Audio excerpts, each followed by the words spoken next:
C'est une nouvelle semaine des formations sur Télémétropole. Chers téléspectateurs, bonsoir. Bienvenue dans cette première édition de Métro News pour la semaine.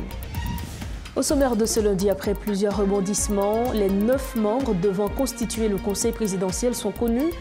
Ils devraient élire un président pour le Conseil dans la soirée du lundi 25 mars, sous la supervision de la CARICOM. Les gangs ne chôment pas. Ils continuent de terroriser la population.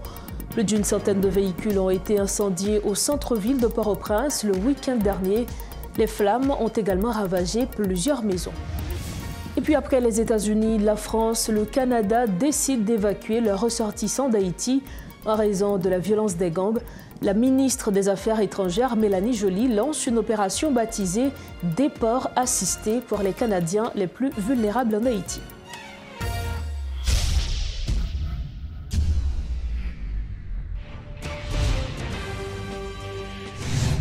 Donc, bonsoir à tous, bienvenue au développement des titres de l'actualité.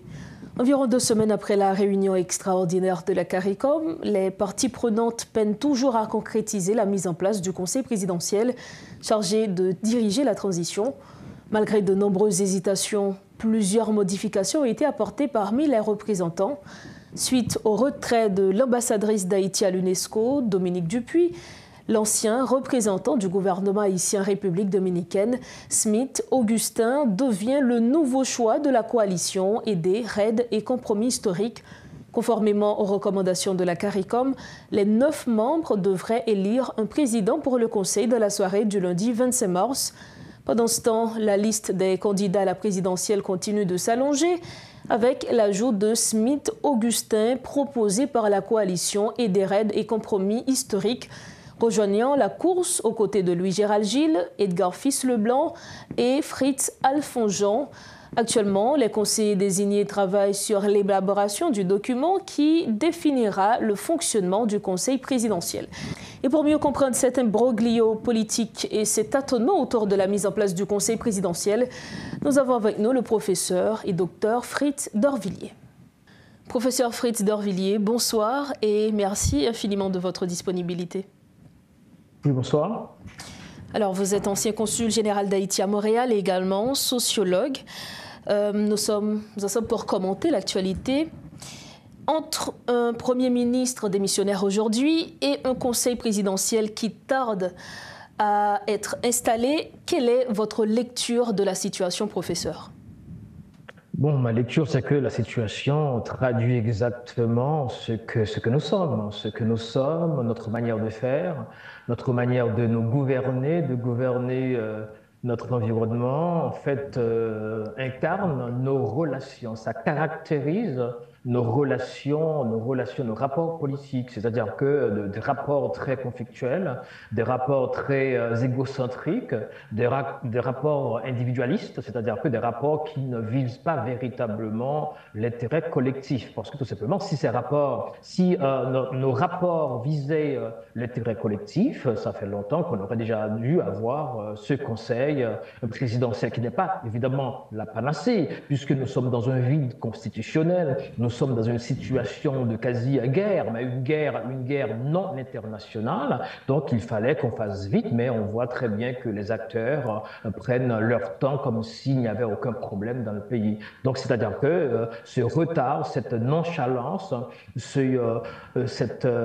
ça traduit en fait ce que nous sommes depuis plus de 200 ans. Alors vous dites que cela traduit ce que nous sommes. Et aujourd'hui, il y a un conseil présidentiel de 7 membres qui se chargera de la transition et qui aura pour mission notamment l'organisation des élections. Est-ce que selon vous, cette structure, elle est viable ? Bon, je peux dire oui et non. Oui, elle est viable si nous voulons qu'elle soit viable. Non, elle n'est pas viable si nous ne voulons pas qu'elle ne soit pas viable. C'est-à-dire que c'est une institution, c'est une assemblée, c'est-à-dire que c'est un assemblage, c'est une structure décidée par des êtres raisonnables, par des êtres rationnels. Si ces êtres sont véritablement rationnels, ils vont œuvrer à ce que le Conseil soit viable. Donc ce n'est pas une fatalité qu'elle soit viable ou ne pas être viable, c'est qu'elle le sera si nous le voulons bien. Et compte tenu des membres qui composent ce conseil, puisque vous dites ça peut être viable dépendamment de ces acteurs. Vous connaissez les acteurs qui composent ce conseil présidentiel. Est-ce qu'en les voyant, vous vous dites que ça pourra marcher? Donc ce n'est pas évident, parce que la plupart d'entre eux sont des acteurs politiques, on peut dire des acteurs traditionnels, ce sont des gens qui ont lutté parfois férocement pour le pouvoir, donc ce sont des gens qui avaient tout fait pour avoir le pouvoir, y compris de participer à des élections, ils n'ont pas eu la chance d'avoir le pouvoir, donc ces gens-là, c'est peut-être l'occasion la plus facile pour eux d'avoir le pouvoir, espérons qu'ils vont s'en servir à bon escient, qu'ils vont l'utiliser à bon escient, étant donné qu'ils n'ont pas véritablement, qu'ils ne le méritent pas. Parce qu'on ne mérite le pouvoir que par une seule voie, c'est la voie des élections quand on est dans une démocratie. Étant donné qu'ils ne le méritent pas, étant donné qu'ils sont là par faveur de la crise, de ce vide institutionnel, faveur de cette guerre interne, donc nous devons espérer que ces personnes-là vont travailler à ce qu'elles méritent cette place-là, elles vont travailler pour le bien de la collectivité, de la nation. Alors, dernière question, professeur d'Orvilliers. Avant même l'installation de ce conseil, nous assistons à des retraits, également à des remplacements dans ce conseil présidentiel. Est-ce que tous ces retraits, remplacements ne vont pas fragiliser cette structure, professeur, pour terminer? Donc je ne crois pas. Peut-être ça donne une image pas trop favorable, ça donne une image de tâtonnement, ça donne une image d'hésitation du point de vue de l'opinion publique. Mais le fait est qu'une fois le conseil installé, c'est à ce moment-là qu'on va savoir est-ce que ça va fonctionner ou pas. Gageons, espérons qu'il va y avoir, ces gens vont se dépasser. Ils vont dépasser leurs égos, ils vont dépasser leurs affiliations politiques, leurs affiliations idéologiques, ils vont former véritablement une assemblée non pas pour poursuivre des intérêts comme cela a toujours été fait dans l'histoire d'Haïti, non pas pour poursuivre des intérêts individuels, des intérêts de clan, des intérêts de classe, mais ils vont se dépasser pour pouvoir aboutir à la résolution de la crise, pour pouvoir aboutir dans quelques temps à la réalisation des élections, donc pour pouvoir redonner le pouvoir au peuple. Merci infiniment, professeur d'Orvilliers, d'avoir été avec nous. Au plaisir. Voilà, c'est avec nous le professeur Fritz d'Orvilliers. Avec lui, nous avions commenté l'actualité de ce lundi 25 mars 2024. Merci de votre fidélité à Télémétropole. La suite des informations. Alors que le week-end s'annonçait calme, les gangs criminels ont de nouveau frappé. Dimanche, plus d'une centaine de véhicules ont été incendiés au centre-ville de Port-au-Prince, plongeant les mécaniciens et les propriétaires dans l'angoisse. De plus, des tirs nourris ont été signalés dans de nombreuses zones de la capitale, notamment à Fort-National et à Crisroy. Parallèlement, des centaines de ressortissants étrangers ont continué à quitter le pays pendant le week-end. La ministre des Affaires étrangères, Mélanie Joly, a annoncé l'évacuation de Canadiens vers la République dominicaine en raison de la violence qui sévit en Haïti. Elle a déclaré, nous citons, « Nous lançons aujourd'hui une opération de départ assisté pour les Canadiens les plus vulnérables en Haïti. » Les propos de la ministre canadienne des Affaires étrangères, Mélanie Joly. Haïti, la perle des Antilles, est connue pour sa belle culture et son peuple accueillant. Et le Canada partage des liens profonds avec le peuple haïtien et de nombreux Haïtiens ont choisi de bâtir leur vie au Canada. Ils sont nos voisins, nos amis, nos sœurs et nos frères. Nous savons que le peuple haïtien est confronté à une crise humanitaire, une crise sécuritaire et une crise politique. Les gangs sèment la terreur dans les rues, les femmes et les enfants craignent de sortir chez eux et la corruption est endémique. Et maintenant, les gangs ont pris le contrôle de l'aéroport, ne laissant aucun moyen de quitter Port-au-Prince sans mettre les familles en danger. En tant que gouvernement, notre priorité absolue est toujours la sécurité des Canadiens, au pays comme à l'étranger. Depuis près de 2 ans, nous conseillons aux Canadiens de ne pas voyager en Haïti en raison de la situation sécuritaire qui prévaut au pays. En même temps, nous savons que les conditions de sécurité se sont détériorées au cours des dernières semaines. Et ceux et celles qui souhaitent partir ne peuvent pas en raison de la situation qui prévaut à l'aéroport à Port-au-Prince. C'est pourquoi nous lançons aujourd'hui une opération de départ assisté pour les Canadiens les plus vulnérables en Haïti. Nous avons également déployé des diplomates et des agents consulaires dans la région pour soutenir ce travail. Dans un premier temps, nous allons faciliter le voyage des Canadiens les plus vulnérables d'Haïti vers la République dominicaine. Présentement, la République dominicaine a des conditions d'admissibilité strictes pour tous ceux et celles qui veulent rentrer dans ce pays. Seulement les citoyens canadiens qui possèdent un passeport canadien seront admissibles pour ce départ assisté. Et bien entendu, le passeport doit être valide. La même exigence s'applique à nos alliés et nos partenaires, incluant les États-Unis. Alors, c'est pourquoi, dans un deuxième temps, pour les autres Canadiens et les membres de leur famille, et pour les résidents permanents et les membres de leur famille, nous travaillons présentement sur d'autres options de départ assisté. Parce que notre priorité, c'est de ne jamais séparer les familles. Et c'est certainement ma priorité, c'est la politique du Canada. Puisque nous savons que certains Canadiens sont dans des situations particulièrement vulnérables, nous avons pris la décision de commencer cette opération de départ assisté dès aujourd'hui. Compte tenu de l'exigence de détenir un passeport en République dominicaine, Affaires mondiales Canada a contacté les Canadiens qui se sont renseignés sur les possibilités de départ afin de les informer sur cette opération. Cette liste compte actuellement moins de 100 personnes, dont moins de 30 Canadiens qui souhaitent quitter immédiatement. Nous donnons la priorité aux Canadiens les plus vulnérables, par exemple ceux et celles qui ont besoin d'une assistance médicale ou ceux et celles qui ont des enfants. 18 de ces personnes sont parties aujourd'hui et nous continuerons ces départs assistés par hélicoptère tout au long de la semaine.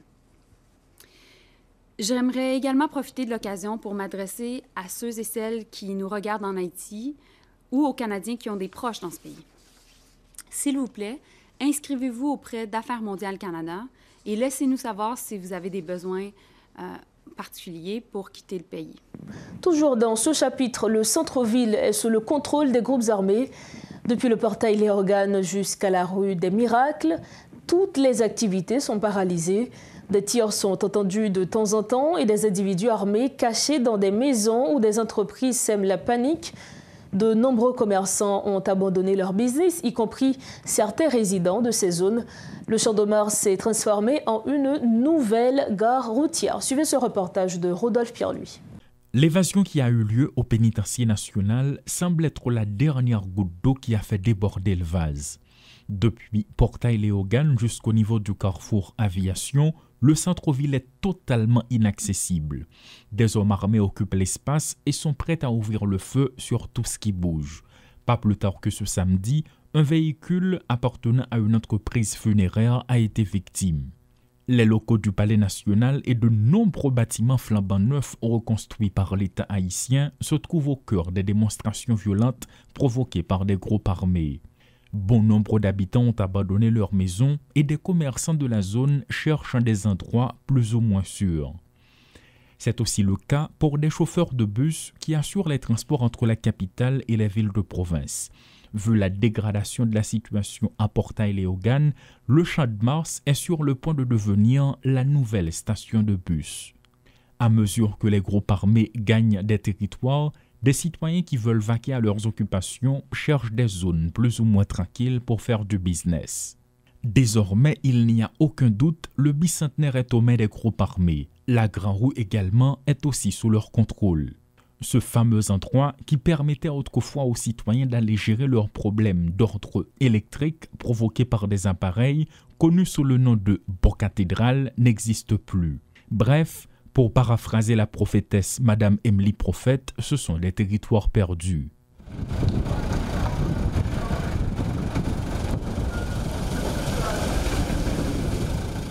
Paul Léel et Rodolphe Pierre-Louis pour Télémétropole.